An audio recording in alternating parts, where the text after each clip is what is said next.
Welcome back to the Navy Sailor Learning Center. In this session, we're going to see the difference between the letter of protest and note of protest. So the first one is a letter of protest. The other one is note of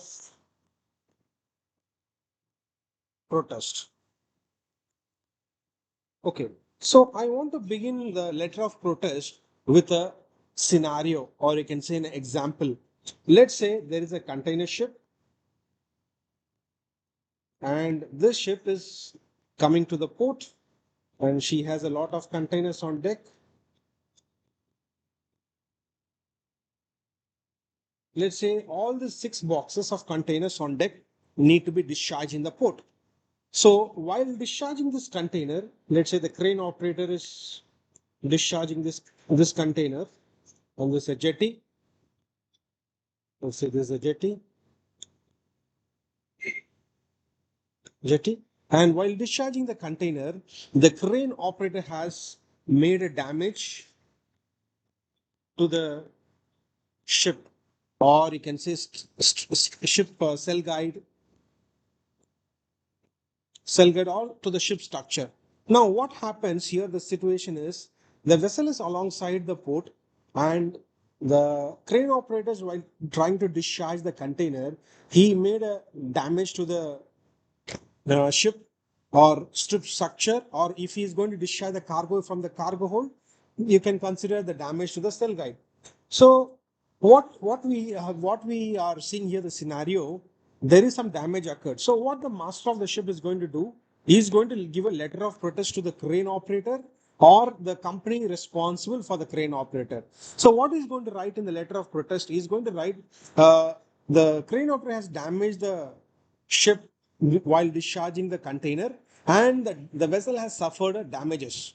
Now, who's going to repair all these damages? So he will put all the claims on behalf of the owner's interest to repair or to take the financial responsibility to the crane operator or to the company who's in charge for the crane operator. So basically, this is to protect the owner's interest. Like the master will write in the letter of protest in this scenario. So the crane operator has damaged the ship, and the company is involved in charge of the crane operator. They need to repair the ship, whatever the damages have occurred, and the vessel is not responsible. When the owners is not responsible for the such damages, only the port side is responsible. So basically, to protect the owner's interest with respect to the financial aspect or some other aspect also, the scenario will differ. If the port is trying to load some bad cargo, some spoiled cargo, in that's a different scenario. So I'm giving in one example why in which case the letter of protest will be issued. And I hope that you would have understand in what scenario the letter of protest will be issued. And also please note, letter of protest is not a legal document. It's not a legal document, and it's only objective evidence that the master is stating the financial responsibility or the claims of damage to the third party. So that's a letter of protest. And there is in the letter of protest, there is another thing called extended extended letter of protest. So what does it mean by extended letter of protest? That let's say that in the above scenario, that the port has repaired the damaged cell guides or the ship structure, whatever it is, the vessel has resumed the normal operation. But whereas the vessel has to go 3 more ports linked with the first port operation. What I mean is, the vessel has to go to 3 more ports where the same company is responsible for the discharge of the cargoes in those ports also. Like the company who was involved discharging the cargo in the first port through the crane operator, they also in charge for other 3 ports. Their crane operators only, their crane operators only going to do the work. So in that case, the master can write in the first letter of protest it was issued.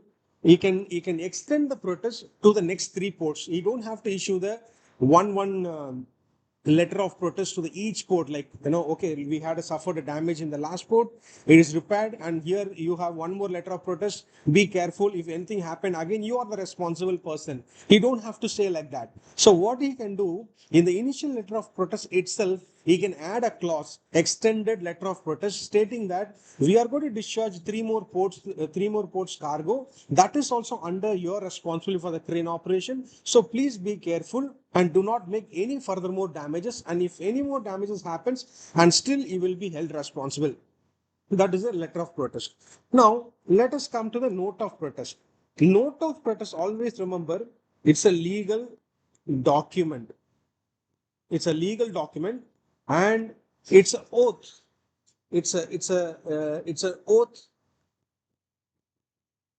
oath taken by the master. It's an oath taken by the master in the presence of the notary public. In the presence of a notary public. So what is the oath he's going to take when let's discuss in the in case in with respect to the example. Let's say a master is on the trans-Pacific voyage, and he has a severe bad weather, and he has a some 5 reefer container on deck in a container ship. Reefer container on deck. He has a 5 reefer container on deck. That reefer container need to be monitored every day. But because of the bad weather, it's let's assume that gale force 10, 11. So nobody can go on deck. ETO unable to go on deck. ETO unable to go on deck to monitor the cargo, 5 reefer containers. So because of the bad weather, the master has taken a best effort. He already checked the weather report, and he checked which is the best route to go. But still, the low pressure is acting in a wide range of scale. Let's say 1,000 nautical miles in the Pacific. The depression is causing a huge change in the weather pattern, bad weather. So, however, the master is going to alter. He is not going to escape from the bad weather. So what happened? Masters tried his best way to keep out of the long swell and strong winds, and all his efforts he has done it. And in this, the 5 containers, until the bad weather is going to get over, the ETO is not going to check the reefers. But what will happen ultimately after the bad weather stops, or after completing of the bad weather, the reefer container could have lost the power, or could have lost the monitoring side, and could be suffered some damage. So here you can see the master the master has taken all steps to safeguard the ship, cargo, and the crew. But what happened? So what happened? What happened here is, despite the master's best efforts, the reefer containers lost the power, or lost getting got damaged. The cargo getting damaged, because of the no power. The container on the deck, the sea spray is coming on the deck, and possibly there is some short circuit, and then they lost the power, and the cargo got spoiled. But here you can see, despite the master's best effort, the cargo, he is not unable to save the cargo. Then he is no more guilty. He is no more guilty of the not maintaining the cargo. So what he is going to do to to free the owners or master from the responsibility? What's the cargo owner will do?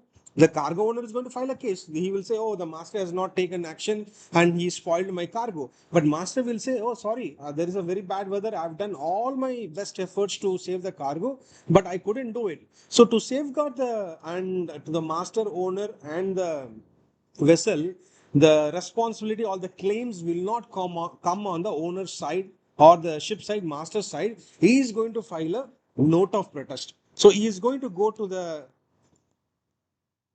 He's going to go to the, after reaching to the port, within 24 hours, he's going to find the notary public, and he will find the notary public, and he will state all the facts, all the true incident, he will state, and the notary public will document everything, and the note of protest is a document stating the true fact which is beyond master's control. The master has no more control over the situation, and to free the responsibility of the master owner, he is filing a note of protest. So he will document it and he will file it, and the notary will authorize it. So this is the legal document, and this is a legal.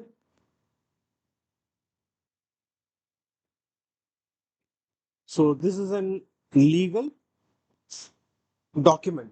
Okay, now the note of protest also can be called as an extended note of protest. So what is mean by extent of note of protest? Let's say the master, one of the masters, this above scenario what we discussed has happened. After 4 months, he's going to sign off. After 5 months, he will sign off. You go home, you join the next ship, maybe you leave the company. But the case is the ship, the cargo owner is going to file a case, right? He's going to file a case. The case is the case will go on for 10 years, 15 years, 20 years, who knows? So till that time, your note of protest should be valid. So the notary public, the master they can add a clause stating that until the case completely resolved, until the situation is completely normal, the note of protest what the master has given is still valid.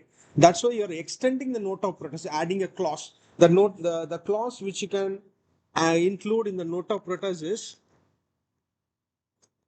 reserve the right to extend the protest at a time and place convenient. So this is a clause he is going to add. If they're going to add this clause, that means the note of protest will be valid for until the resolving of the case. Okay, fine. Now I have given an example to understand the overview of the letter of protest and note of protest. So as I told you, letter of protest is not a legal document, and note of protest is a legal. Sorry, note of protest is a legal document. So in UK, what is the document governing the note of protest? So there are two laws which are governing the note of protest. The first one is these two are the two major UK law which governs the note of protest. The one is Admiralty law.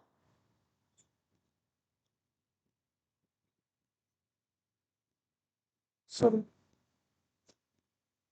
Admiralty law, and second one is Merchant Shipping Act 1995. These are the two major laws which is governing the note of protest. So what is the Admiralty law? Admiralty law is let's say Admiralty law. So what happens is a comprehensive laws included in UK. For example, if there is a collision in UK waters, or there is a over cargo dispute over cargo. So the case can be taken into the UK court, and the case will be what you can call the discussion, or the case will be settled on based of the Admiralty law. So basically, Admiralty law is a various shipping regulations, various shipping standards already incorporated in the law, and over in the court, those cases will be discussed based on the Admiralty law. Right. So now you need to know the Merchant Shipping Act 1995. So what we have seen in the Admiralty law is a comprehensive law which includes the international conventions. and which includes the local law also, like for example, UK law and international, let's say Marpol Convention. So SOLAS, all these are included in Admiralty law. But whereas in the Merchant Shipping Act, it is only for the UK waters. So how you need to register a ship, what the seafarer's rights are, and how the seafarer should be treated on board the UK vessels is basically for the UK vessels, the Merchant Shipping Act 1995. So if you want me to give an example of the UK Merchant Shipping Act 1995, there are a lot of law subclause which are included. For example, let's say crew manning, and ship registry, how the ship should be registered in UK. So these are the clause, and marine casualties, insurance, salvage, wreck removal. In case of the wreck, what we need to do, everything is incorporated in the Merchant Shipping Act 1995 in the UK waters. So basically, the Admiralty law is a comprehensive law, and Merchant Shipping Act is particularly to the UK waters in the UK. So that's the difference. I have just only given a short introduction of these two laws. And if you want to see more in detail, it's a bigger, wider chapter. Just I gave you the outer line to understand what law governs the note of protest. Thank you for watching the video. Thanks a lot.